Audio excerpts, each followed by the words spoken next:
Okay, so we are going to continue looking at exponents, but we're going to look at exponents from a different perspective.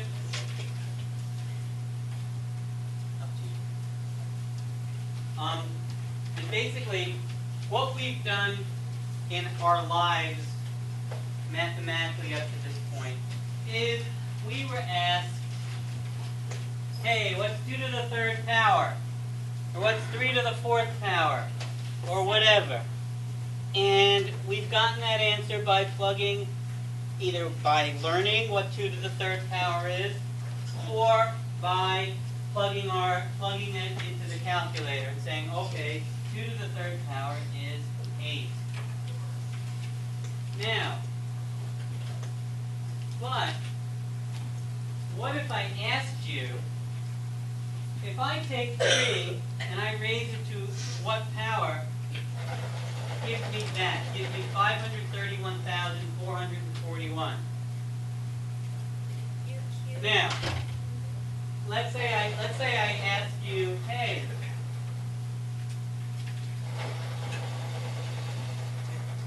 three to what power is 81? Now I can get that answer. I can do guess and check, and it won't take me very long. Well, 3 to the 2nd power is 9.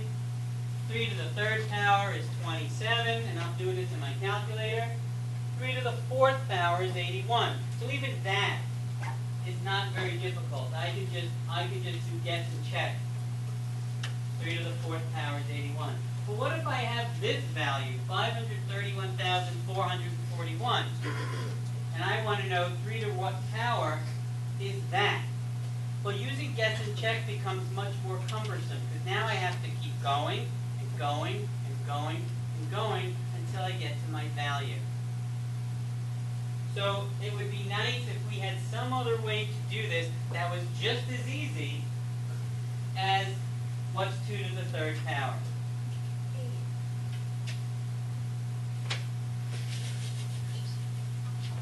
And the answer to that question is that we do. And that thing that is called a logarithm. So using logarithms, we can figure out either numbers raised to some power is some big number, or, where we'll probably use it more often, is fractional exponents, because this actually works out to be an even number.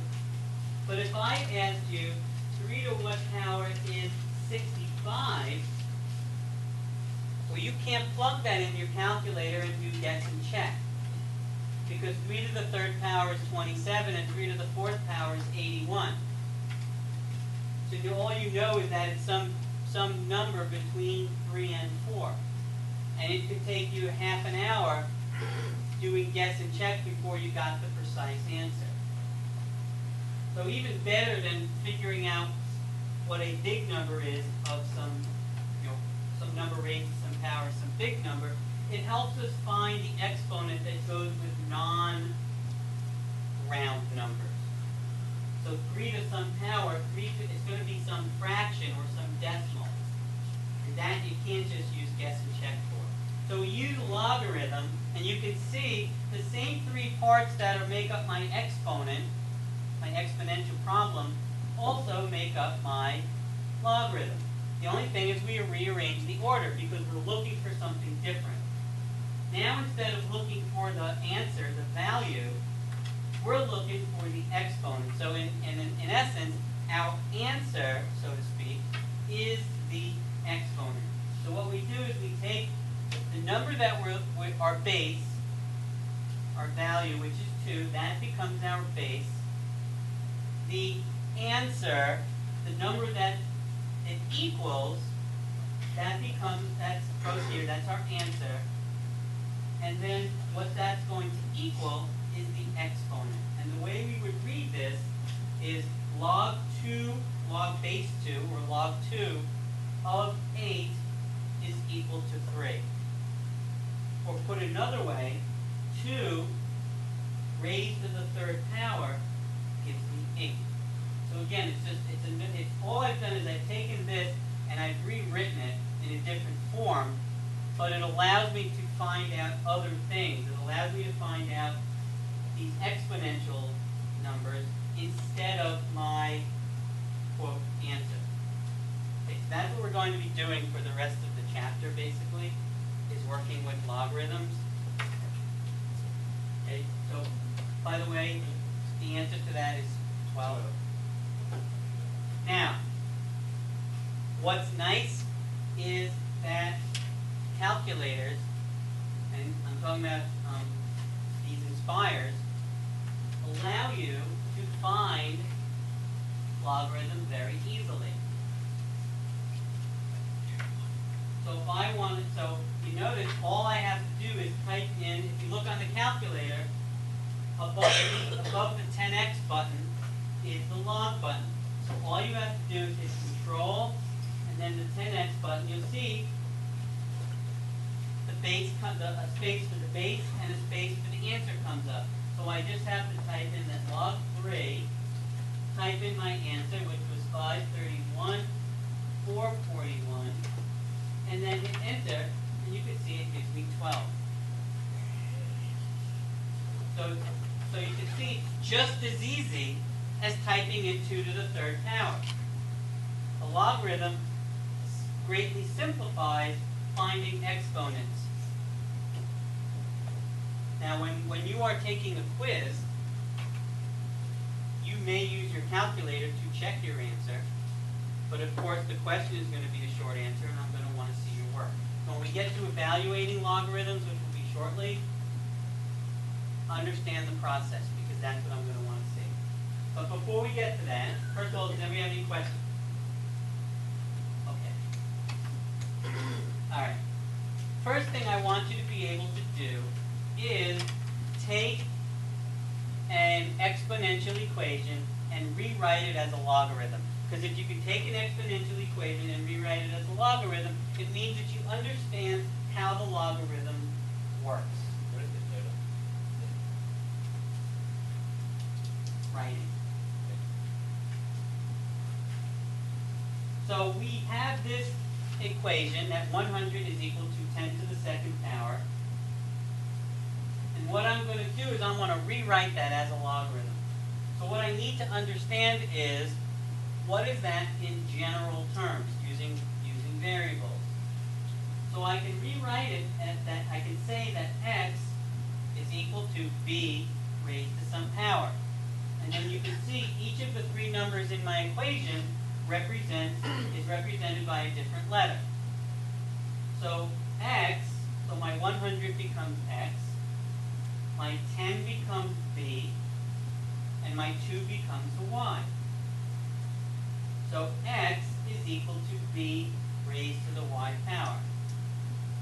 Written as a logarithm, my b is the base, so it's log b of x is equal to y. So if I want to write that as a logarithm, again, this is my answer.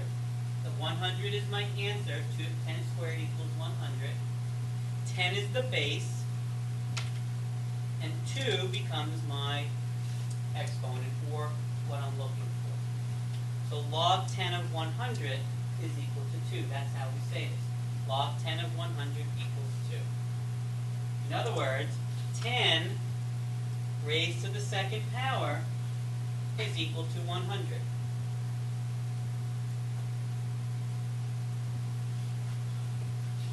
If we look at the next example, it's the same thing. If I say that 81 is equal to 3 to the fourth power, again, I'm writing it generally. X is equal to b raised to the y power. Then I'm writing it as a logarithm. The log b of x is equal to y. I then substitute in my real numbers. 81 is equal to 3 to the fourth power, 3 to the fourth power, and then I can just write it as a logarithm. Again, this becomes my base, the 3 becomes my base, log 3 of 81. 81 is my quote answer, 3 to the fourth power equals 81, and then 4 is my exponent. In these problems, 4 is my answer, because what I'm really asking is 3 raised to what power is 81? So 3 raised to the 4th power is 81.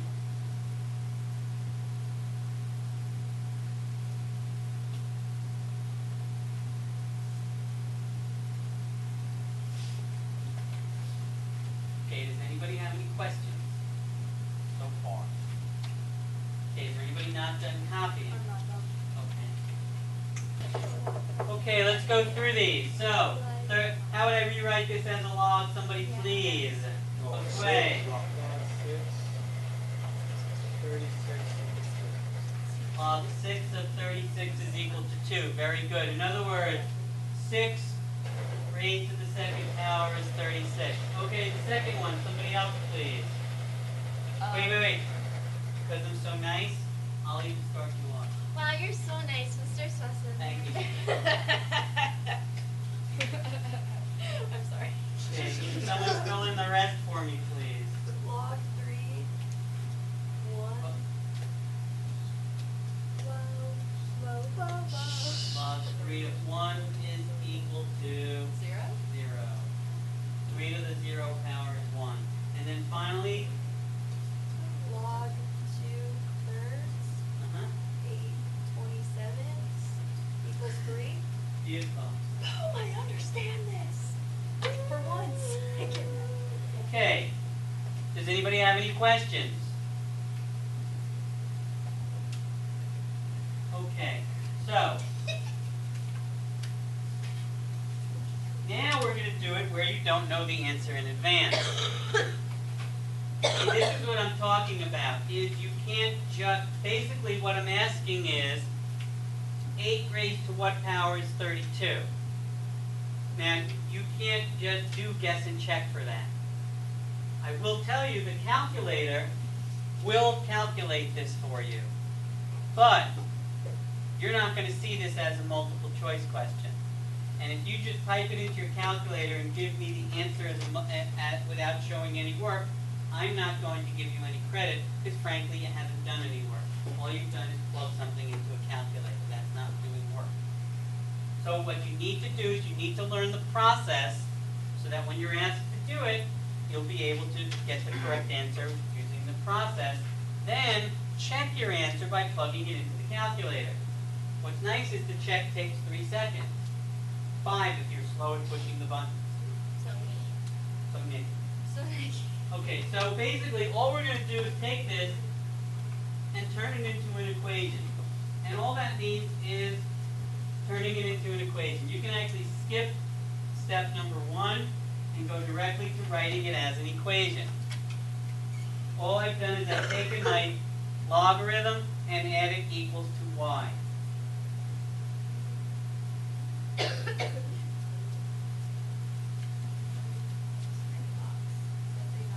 Yes.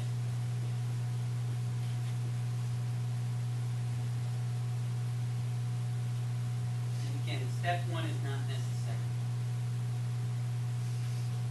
I can't spell log grid though. Oh, it's right there. It's up there. 3 different places. Okay. So once you've written it as an equation, then what we're going to do is we're going to rearrange it. And remember, what is it that we're trying to find out here? Y. But y represents what? The exponent. Y represents the exponent. So what we're going to say is that we want to know 8 raised to what power is 32. So that's what we're going to write. We're going to write 8 raised to what power is 32. You can write it with the answer on the left. You can write it with the answer on the right. It doesn't matter. You can either write that 32 equals 8 to the y, or you can write that 8 to the y is equal to 32. Oh, log stands for logarithm. Good job. What's log? Thank you, Captain. Okay, now, the next step is to simplify both of our values. We're going to simplify 8 and we're going to simplify 32. And what we're looking for is we're looking for an exponential expression that has the same base. In other words, we're going to reduce 8 to some number raised to some power, and we're going to take 32, and we're also going to reduce it to some number raised to some power. The twist is that those bases are going to be the same. So what you're going to do is you're going to look at the two numbers, and you're going to pick the one that is easier to work with. So in this case, 8. So what we want to know is what exponent can I substitute for 8? In other words, 8 can be rewritten as something to some power. Now there's only one exponential value that I can change 8 into. Well, actually there's two. I can change 8 to 8 to the first power, or I can change 8 to 2 to the third power. Those are my only two choices. But then I'm going to go ahead and look at 32, and I say to myself, well, can I raise 8 to a power, an even numbered power, or a whole numbered power that gives me 32? Well, the answer is no, because 8 to the first power is 8, and 8 to the second power is 64. So 8's not going to work. So I have to use 2. So that's what I do, is I take 8 and I change it to 2 to the third power, which you can see I've done here. So I get 8 is 2 to the third power, and remember I'm raising that to the power of y. So I'm going to rewrite it, 2 to the third power. Now I go back and I say to myself, 32 is 2 to what power? Now, ironically, I could use a logarithm to figure out what that is. 2 to what power is 32? I could just put log 232 into my calculator, and it's going to tell me the answer is 5. So that's what I'm going, or I just know, or I do guess and check. I know 2 to the third power is 8, so I'll try 2 to the fourth power. Oh, I get 16. I try 2 to the fifth power, I get 32. So you can use guess and check, it doesn't take very long. Or you could use the logarithm, which I said is ironic, because the problem deals with logarithms. So it's kind of like a movie within a movie, a logarithm within a logarithm. Sure, absolutely. Help yourself. Okay, so what we get is we substitute. So we substitute 2 to the fifth for 32. We substitute 2 to the third for 8. And remember, we're raising 2 to the third to the y power. Now, remember back to chapter 6, we had all those properties of exponents. So when I have an exponent raised to another power, what do I do to those exponents? Multiply them. You multiply them, is correct. So that's what I rewrite my equation as. Instead of having a 2 to the third power raised to the y power, I can rewrite it as 2 to the 3y power.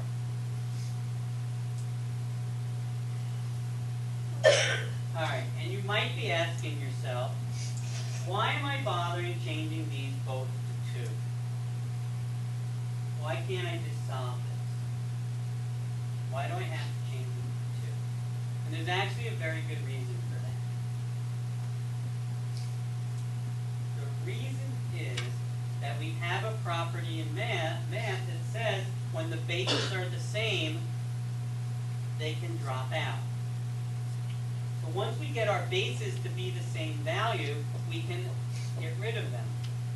And what does that leave us with? If I get rid of the 2's, well, now if you think about it, if I have 2 to the fifth and I have 2 to the 3y power, what can I say about 5 and 3y?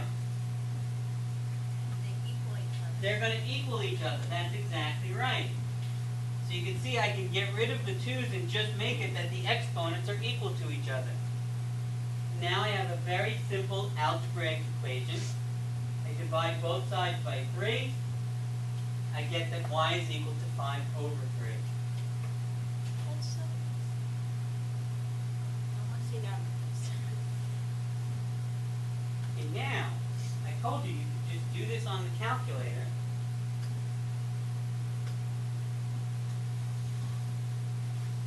And you can see, I don't know if you can see this, it says I did log 8 of 32 gives me a decimal. Now the problem for this particular decimal is it rounds. decimal rounds, you can't use it. Does that decimal equal 5.1? Well, if you notice, let's do a new document. Get rid of all this. Now, we did the log. There it is. We did the log 8 of 32. And that gave you 1.6667. If you get that, what you can then do is go to your menu, press the number 2 for number, and you see it says approximate to fraction.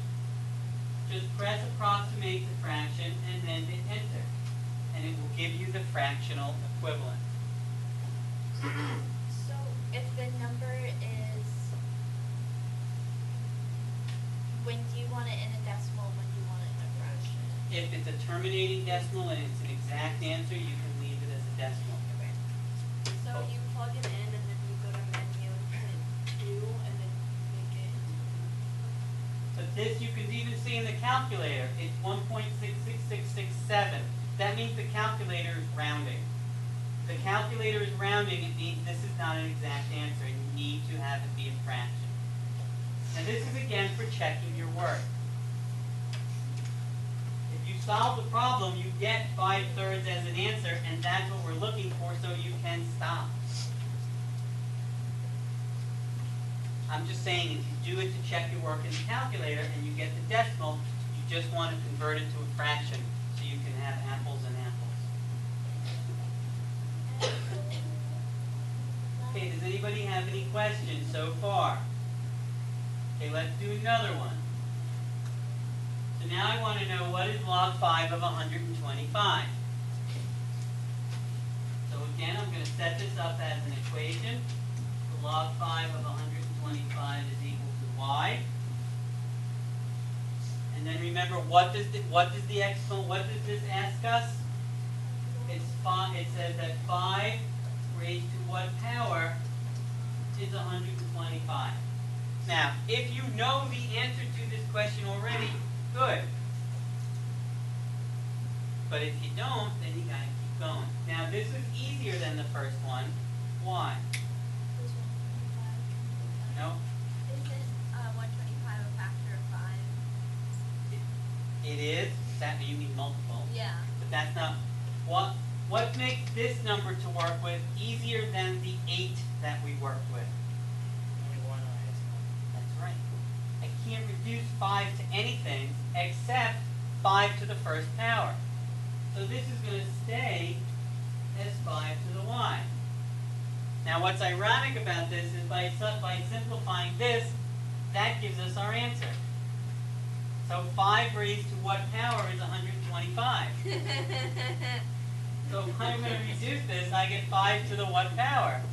I get 5 to the third power, which is what I'm looking for in the first place. So this is really a dumb problem. Because once I get the 5s, I get that y equals 3. So you'll never see a problem like this on the test.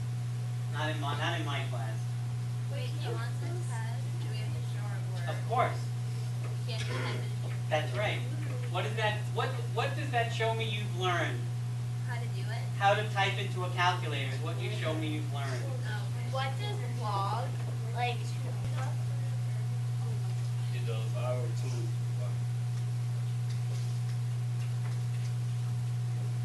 Y equals 5 halves, or 2.5. Why can I use a decimal here if I want to? because it's terminating? Because it's a terminating decimal. Does anybody need me to go through the steps? Okay, so we have that 32 is equal to 4 to what power? We know we can either say this is 4 to the first or 2 to the second, but we can't simplify 32 down to 4 to some power. So we know that 2, we have to use 2. So we know that this is going to be 2 times y. 32, we either know it, we use guess and check, or ironically we use the logarithms. 32 is 2 to what power? 2 to the 5th. Remember, my bases drop away, leaving you with that 5 is equal to 2 times y. Divide both sides by 2. It gives me that y is 5 over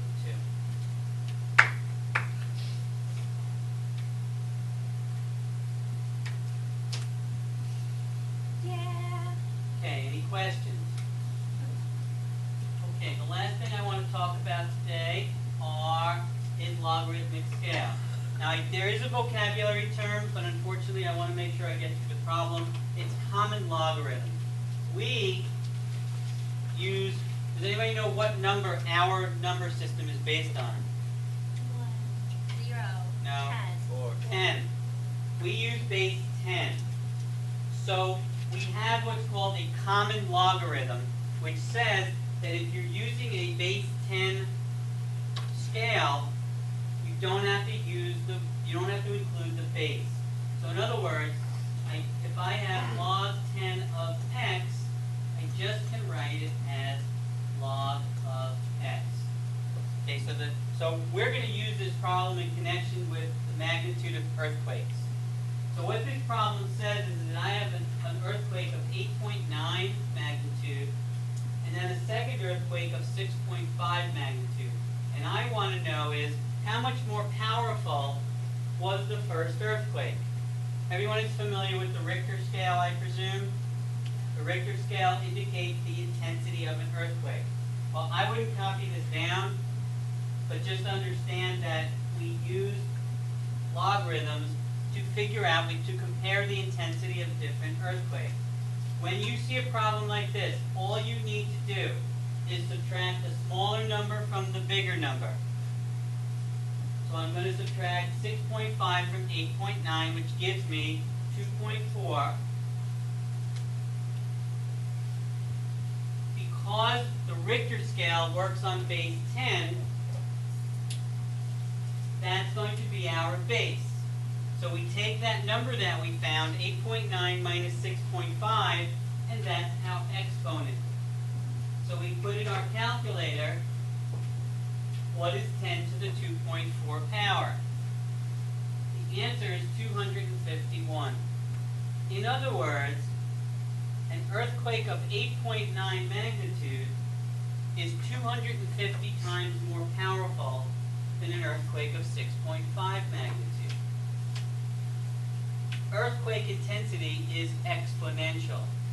So an increase of 1 on the Richter scale means actually that the earthquake was 10 times more powerful, and therefore will cause 10 times more damage. So you can imagine if one earthquake is 250 times more powerful, how much more damage it's going to do.